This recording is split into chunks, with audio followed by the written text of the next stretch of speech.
Kumustahin nga ho natin, may mga lumalabas about dun sa mga backgrounds ho nito pong mag-ama na ito na nagsagawa ng terroristic attack targeting ito pong mga Jewish community. At kaugnay ho dyan ay makakapanayam ho natin si Sir Born Joey Eugenio Santos Jr. ng Sydney, Australia. Sir, magandang umaga at syempre, welcome ho dito po sa atin hong palatuntunan. Bumati muna kayo, sir, sa mga tagapakinig at mga tagapanood ho natin, sir. Good morning sa inyo dyan sa Philippines. Hope you're well. Hope you're okay. And advance Merry Christmas. And you know, it's hard times or trying times at the moment, especially here in Sydney.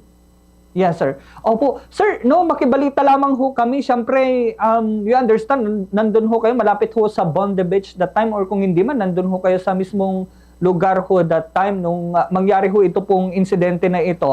Paano ho ba, sir, no? Based ho dun sa mga nasaksihan ho ninyo, paano ho ba yung mga nangyari po before, sir? Bali kasi, may festival doon, maraming tao. Normal lang naman magkaroon ng festival doon, lalo na ngayon mainit, summer kasi dito, tapos linggo pa. So, kabi-kabilaan yung mga nangyayari doon. Kasi malaki siya eh. Malaki siya, kung makita mo sa picture, malaki yung lugar eh. So, marami talagang tao. So, it was like around, I think, pauwi na ako eh, katatapos ko lang mag-training nandun sa outdoor gym. Kasi lagi naman talaga kaming nandun sa outdoor gym eh. Dun sa Bondi Beach. So, Bondi Beach. Opo. the way nung ano niya, nung demographics niya is pababa siya eh. So, nung katatapos ko lang, nagpaalam na ako sa mga kaibigan ko, nasa may labas, malapit ako sa toilet, which is a few meters from where I train. Nakarinig ako ng parang kala ko fireworks eh. Kasi syempre, festival, fireworks, marami nangyayari, may dance music, kabi-kabilaan, left and right. So, akala ko talaga fireworks. Tapos tumingin ako. Kasi pagtingin ko, nasa right ko siya eh. Nasa right ko yung fireworks eh. Tapos, syempre, may parang hill siya eh, pataas.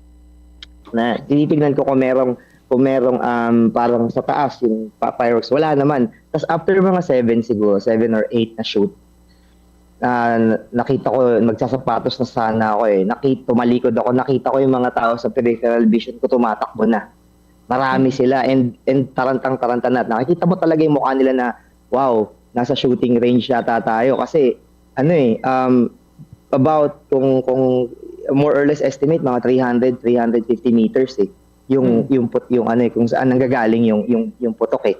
And alam mo na kayo yung shooting range na papunta sa inyo dahil yung mga tao talagang tumatakbo towards my direction eh. Papuntang south, from north to south eh. So, nakitakbo na rin ako kasi syempre, alam namang mag-steady lang ako doon. Pero yung mga tao, nakikita ko talaga may mga nag-roll over kasi natatapilok kasi sobrang taranta na sila. And may hill doon, hindi ako pumunta sa hill, karamihan pumunta kasi open area. So makikita ka pa rin, if that's a sniper, sigurado nasa within the close firing range ka and madadali ka.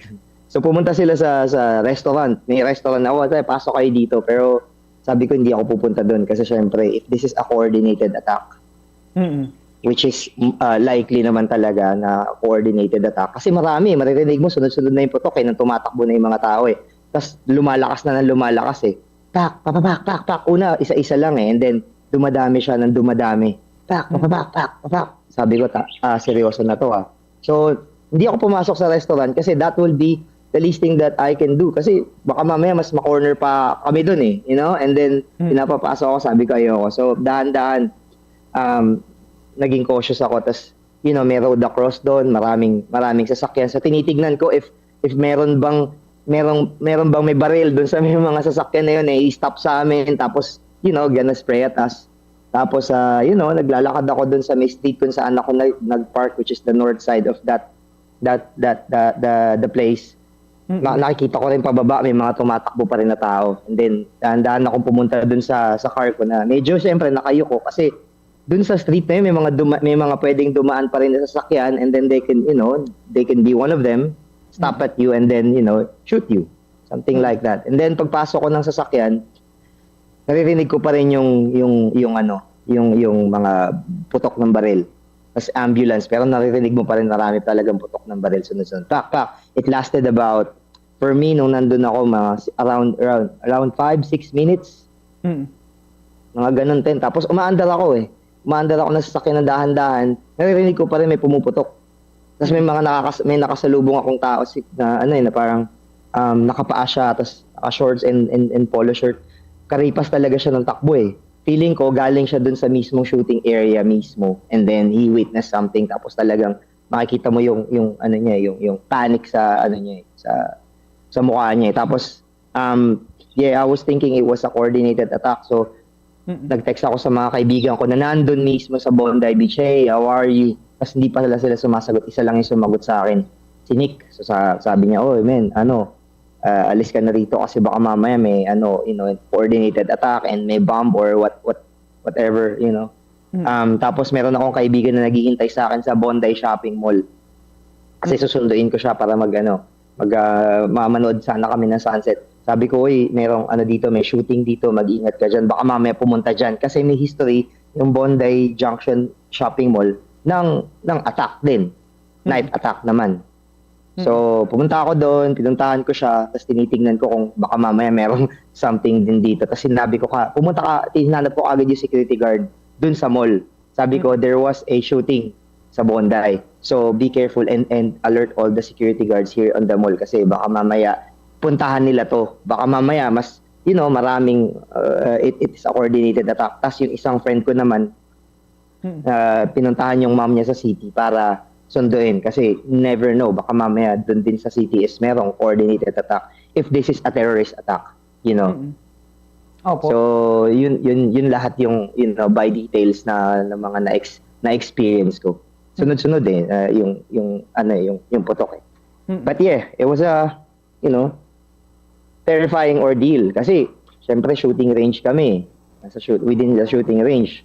Katabi lang namin halos yung yung festival kung saan nagaganap yung Jewish celebration. And then Oo. Yes, sir. Sir, pagdating ho, dito po sa binabanggit ho ninyo, talagang nandyan ho kayo that time and may mga kasama ho kayong mga Pinoy. Kumusta naman ho, sir? Ano raw ho yung ginawa na ho ng mga kasama ho ninyong Pinoy after ng makarinig rin ho sila ng mga putok na yan, sir? Nag-text sila sa akin, nag-reply sila sa akin. I think sinend ko kay dun sa kasama nyo. Nag-reply back sila, bro, we were running for our lives kasi malapit talaga eh. Yung puputok eh. Yun. So, yung isa doon, nakapag nagpa-fly siya ng drone before nangyari yun. So, I think kinuha sa kanya ng balita yung drone footage, si Matias. Kinuha sa kanya yung news yung drone footage kasi I think meron siyang shot na parang nasa taas yung drone, tapos nakikita nila sa baba yung dalawang shooter. Well, ako hindi ko alam na may dalawang shooter. For all I know, I was thinking of the worst case scenario na this is a siege. Kasi it's Bondi, maraming tao. Maraming tao. It might be a opportunity for these, criminals to, do as much damage as they can. And which is yun nga, meron palang bomb dun sa parking lot na nakita. So, yun.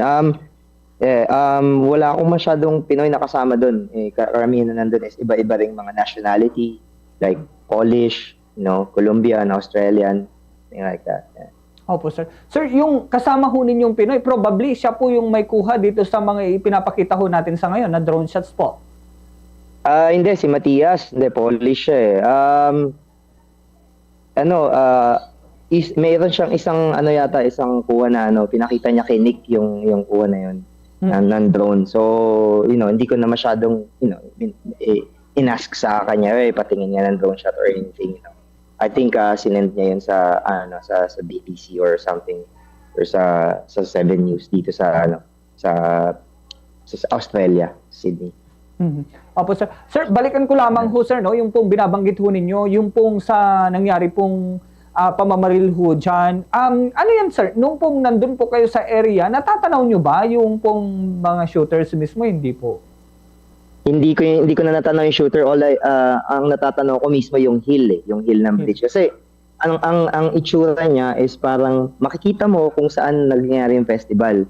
Tapos on that festival, may grass siya na malaki, like yung grass. Tapos merong bridge doon sa taas, sa gilid doon, may bridge, yun yung design doon . Yung ano niya, vantage point talaga sila eh, pero pwede siya lang magtago. Pwede sila magtago. Mataas yung anong bridge na yun eh, mataas yung parang pwedeng pagtaguan halos yun ang gadibdib. So hindi ko na rin nakita. Siguro nakita ko lang nung pumuputok, hindi ko naman talaga never no na may namamaril doon. Tinitignan ko lang kung may fireworks. Pero naririnig ko na may pumuputok. So feeling ko at that time is nasa baba muna sila nung nagkakaroon ng una, no initial, and then nung nagtakbuhan na siguro yun yung nasa taas na sila, and then I never did look back kasi syempre we were aiming to hide or we were aiming to get out of the shooting range eh. Opo sir, and Tapos syempre opo, hindi mo alam kung left and right o kung may kasabay ka nakasama pala yun nung mga kriminal kasama pala yun. Then pag pumasok kayo dun sa RSL baka mamaya one of them would be that, and then yung mag-initiate ng something, so we never know. So I was looking left and right, left and right and forward at that time, never na look back. Even though I look back, syempre hindi ko na talaga makikita yun kasi my mind was to be out of the shooting range. Opo sir. Sir, may balita ho ba kung may nasaktang Pilipino ho riyan? Wala naman balita na nasaktan na Pilipino at the moment, fortunately, but unfortunately marami talagang lost their lives. So prayers to the family that lost their loved ones. Opo. Jewish community raw ho yung nagtitipon-tipon ho riyan. So as to identification ng mga victims, identified talagang silang lahat ay Jewish or may mga other nationality rin ho? Based on the news kasi may mga other nationalities din na casualties nung nangyari. So I never did really get into those ones, all I know is this thing happened, and unfortunately, and then hopefully this doesn't happen again or happen anywhere else in the world, so it's a sad thing na nangyari talaga. It's unbelievable kasi Bondi Beach yun. Marami talagang nationality doon, everyone from all over the world comes there kasi it's an iconic place. Oo. Yeah. Opo, sir. Sir, kumusta ho pala sir sa mga balita kasi talagang agaw attention rin ho pala yung bystander ho na ng agaw ng barel. Any update about ho sa kanya, sir? I think he was on the hospital now. Nasa hospital siya, and meron siyang, I think nakita ko based on the news, may tama siya meron siyang tama ng barel sa arm niya. So he was a hero, So kasi ang lakas ng loob niya, he was there, it's a fight or flight situation, and what a soldier, kasi dinisarm niya yung guy. And then he did a smart thing for me personally kasi based on what I saw at that day do sa video, actually nag-send rin sa akin ng video yung ibang kakilala ko na nakuha rin nila kung sino man na parang pagkatutok niya dun sa gunman nung naagaw niya yung baril, tinaas niya agad yung kamay niya kasi the reason why may mga pulis na dumating there's a lot of confusion kung ang nangyari doon is hindi niya tinaas yung kamay niya or hawak niya yung baril, and then the police came, what would you think the police would think? Siya yung di ba? Siya yung suspect. Hawak mo yung baril nakatutok ka sa isang tao na nakaitim lang. It doesn't really matter. Nakaitim lang din yun. Ang dami rin naman nakaitim doon at that time. So, he did the right thing na parang medyo nagtaas siya ng kamay and sinabi niya na, parang siguro sinabi niya na, I'm not the suspect, Tapos binitawan niya yung baril. Opo, sir. The least thing that would you do at that situation is, holding a gun. Tapos makikita ka ng tao, you're holding a gun.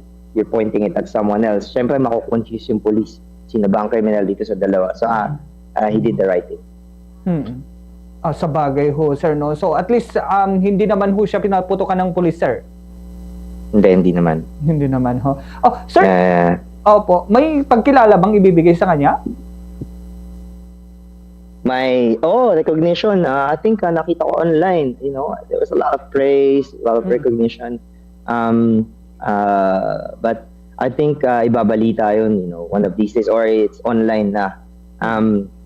Hindi ko masyadong kasi nasusundan, nakikita ko lang bits by bits. I don't wanna go in depth into it kasi syempre it was a horrible thing din na nakita na nandun ako mismo no, pag mag-flashback no, minsan nung at that night din kasi parang at may konting PTSD kasi syempre naglalakad ako pa uwi ng bahay at that time nakarinig ako ng inang basurahan na bumagsak.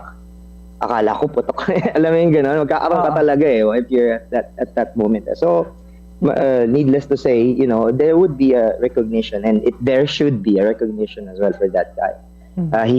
He definitely saved a lot of lives. Opo, sir. Sir, kayo ho pala, ano pong trabaho nyo ho ngayon dyan po sa Australia ho, sir? Calisthenics coach ako online. Tuturo ako ng mga exercise, home workouts and all that stuff. And as a side and part-time as well nurse. Sa aged care. So sa mga home for the aged. Opo, sir. So talagang dun sa gym, open gym na binabanggit niyo ho kanina, sir, talagang matagal na ho kayo roon. Yes, since kailan ba ako nag-start doon? 2021, something like that. 2020, nag-start na ako. Late 2019, I was always there. Tapos nakakilala na ako ng group of friends doon. Nagtuturo din ako doon sa Bondi Beach, doon sa outdoor gym na yun. Doon mismo sa Pinangyari. Malapit sa pinangyarihan ng shooting. Po, sir. Sir, butit wala naman na ho yung pangamba na kapag babalik ko kayo doon sa area na yan ay baka may mangyari na ganyan na naman. Sa inyo, sir, na nakasaksi? Yeah, I mean, you know, we love that area. It was a second home for me. You know, kasi lagi akong nandun and I feel good on a Sunday or on a weekend na nandun kami. And nag-exercise, nag-training, tumatakbo and all that stuff, you know. So, and it's summer now. So, yeah, I'm gonna go back there kasi it's not gonna stop me from living our lives, you know.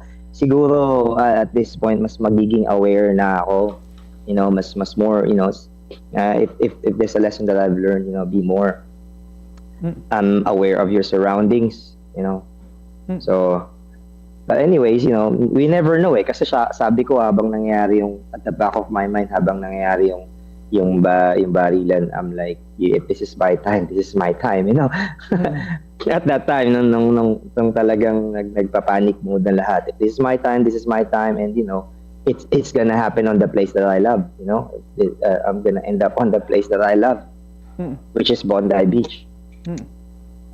Yes, ho, sir. Opo, sir. And syempre, sir, no, pagdating ho riyan, pero binabanggit nyo, babalik pa rin ho kayo. Pero sabi ng mga authorities, kumusta ho ba, sir? Maghihigpit na sila ng seguridad ho roon? At that time, for sure, maghihigpit sila ng security doon and, you know, magkakaroon ng police visibility na mas madami. And medyo nag-iingat na rin ako at this time kasi syempre it's Christmas season. I think in-interview din ako sa SBS. Not I think, but in-interview rin ako kahapon sa SBS. And I advise, you know, them na, you know, stay out of crowded places muna at this time. Especially this time of the year here sa Australia na Christmas season. You know, ang daming events, lalo sa city and crowded places. You know, I mean, avoid crowded places just if you can, you know, but, you know, wala tayong magagawa if someone would, you know, would be doing these acts. All we can do is, you know, maybe take extra careful and be aware, you know, of your surroundings. Sige po, sir. Sir, yun na lamang ho at syempre ingat na lamang ho kayo riyan, sir, no? At if ever na may mga gusto ho kayong syempre iwan na lang na mensahe sa mga tagapakinig ho natin sa Pilipinas or baka gustong batiin ho, sir. I mean, you know, prayers to all the families who lost their loved ones sa Bondi, and syempre alam ko rin naman na medyo maraming nangyayari dyan sa Philippines. You know, the flood, the corruption and all, you know, but you know, just spread love and you know, not hate, you know. So, you know, and be extra careful as well, you know, especially this season.